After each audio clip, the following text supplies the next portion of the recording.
dream come true for at least one part of the capitalist class, and the tobacco industry is going all out to defend it.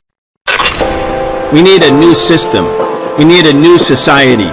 We need to demand that which may have sounded impossible even a few weeks ago, but is not only realizable, but an imperative necessity.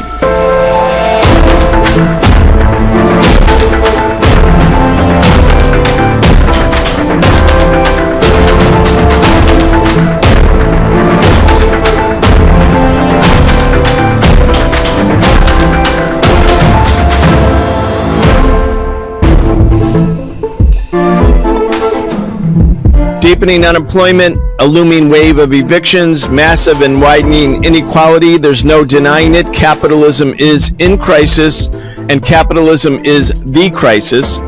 We are excited to have Professor Richard Wolff join us again for our regular weekly segment where we talk about the biggest stories related to the economy, the state of the working class, and the crimes of big business.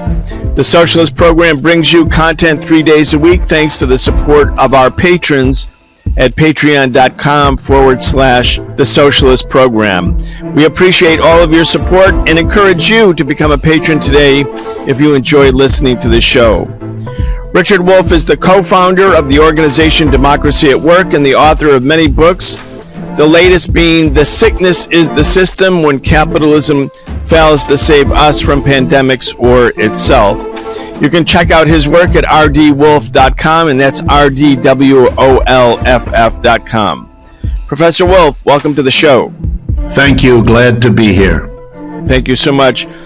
Well, I mentioned in the introduction, or alluded to, of course, nicotine in cigarettes, and the Biden administration is considering requiring tobacco companies to lower the nicotine in all cigarettes sold in the U.S.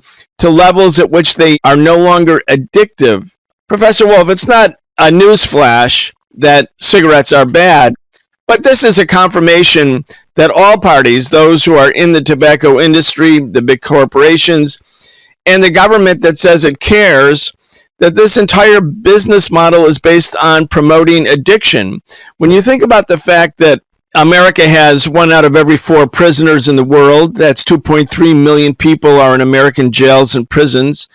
A huge number of them are in prison because they're addicted or because they may be promoting products that are addictive, drugs. But here you have some of the biggest capitalists in America relying on a business model that is based on addiction. And it's noteworthy that it says that this ban would only be for the American market. And we know that Marlboro can't, name any cigarette manufacturer that you want or brand. These are worldwide products. Anyway, I want to get your thoughts. Well, I think it's a wonderful topic because it exposes something about capitalism that its defenders tend to shy away from when they don't just straight out hide it. And that is the following.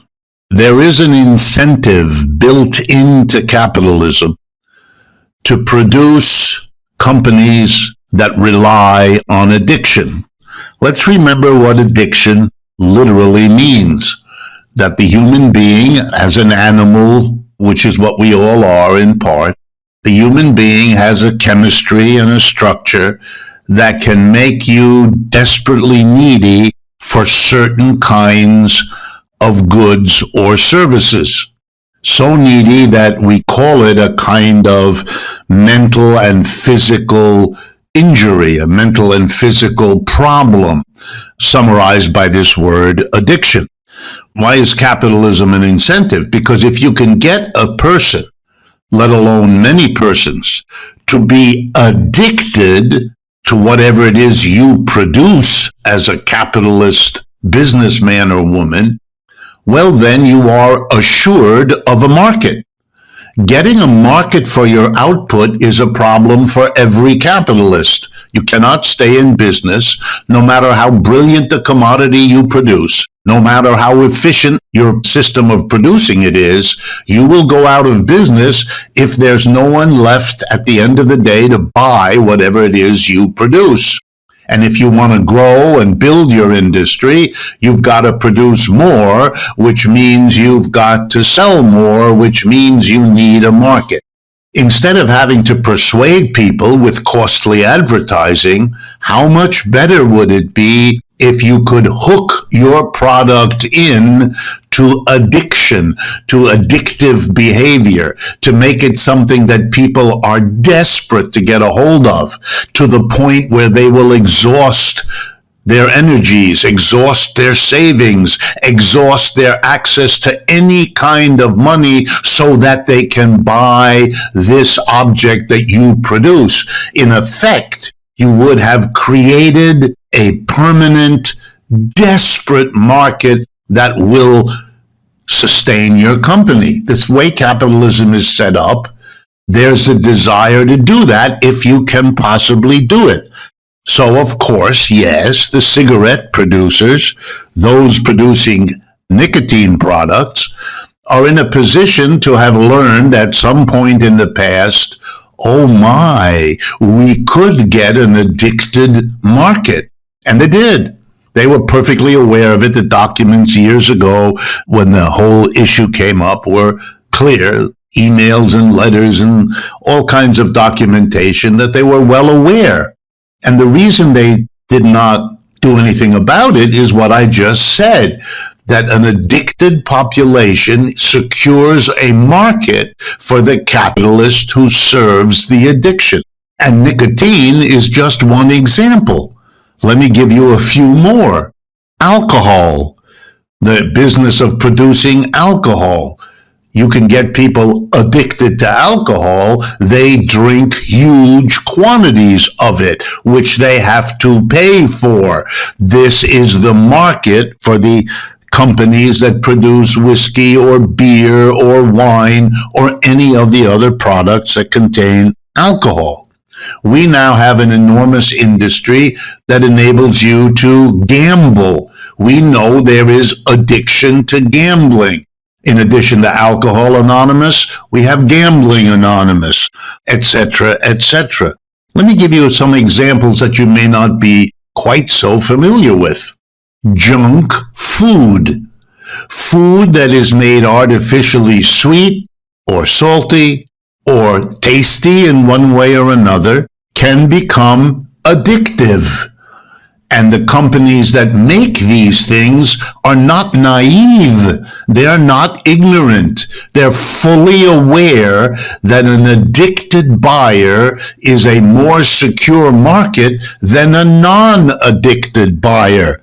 And to imagine that they are unaware of this or are not concerned or are committed to dealing with this sad problem, like certain ads put out. I noticed the alcohol industry says, please drink responsibly in some of their ads. Oh yeah, sure. They want you to drink responsibly, having spent an entire lifetime, my entire lifetime, and those of people listening to this program, doing everything in their power to advertise the joys, the pleasures, the conviviality of alcohol consumption. And the same applies to fast food of every kind. There is very little effort spent to teach people nutrition, to teach them in a systematic way. And even that information is purveyed with sort of a doctor speaking to you or a brochure handed to you. Compare that to the endless glitzy advertisement in every corner store. Get these potato chips, eat these salted nuts, whatever the issue is. And fast food has been shown 1,000 times to be a major cause of the obesity epidemic of this country. Obesity has as one of its roots, not the only one, but as one of its roots, an addiction to food that isn't good for you.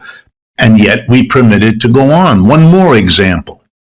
The most efficient way to move people around a city, or for that matter between cities, which is where most people live, in or around cities, and they move in or between cities. The most efficient way to do that is with public transportation. Buses, trains, street railways, vans.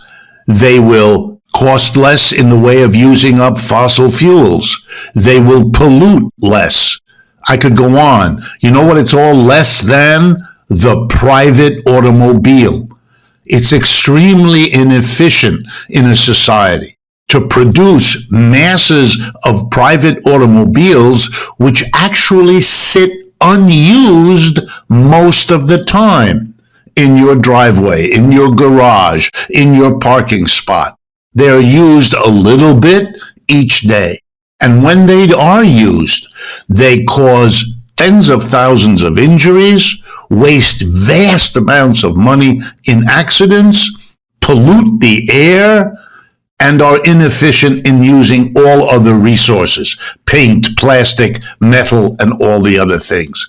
Yet we have a massive advertising for the private automobile, a massive subsidy of the private automobile in the road system we have, and by comparison, very little in the way of advertising for mass transit, for the efficient way to travel. And there's no mystery why this happens. The car industry and the entire set of industries built up around the private car industry, repairing it, maintaining it, replacing it every few years. The profits there are spectacular. And they're the reason we don't wean people off of what is an addiction to the private automobile. And this is happening in other countries too. So if you're looking for what one of the root incentives for capitalists in our system is, it's to getting people addicted to whatever it is they produce. And I stress it this way because I keep hearing defenders of capitalism, and after all, this is a socialist program, defenders of capitalism saying, well, it has an incentive. There are incentives for people to start businesses. There are incentives for people to build their businesses. True enough, there are such incentives. But capitalism becomes equipped not only with the incentives that are positive and lead to good outcomes, but it has plenty of incentives to very negative decisions and behaviors that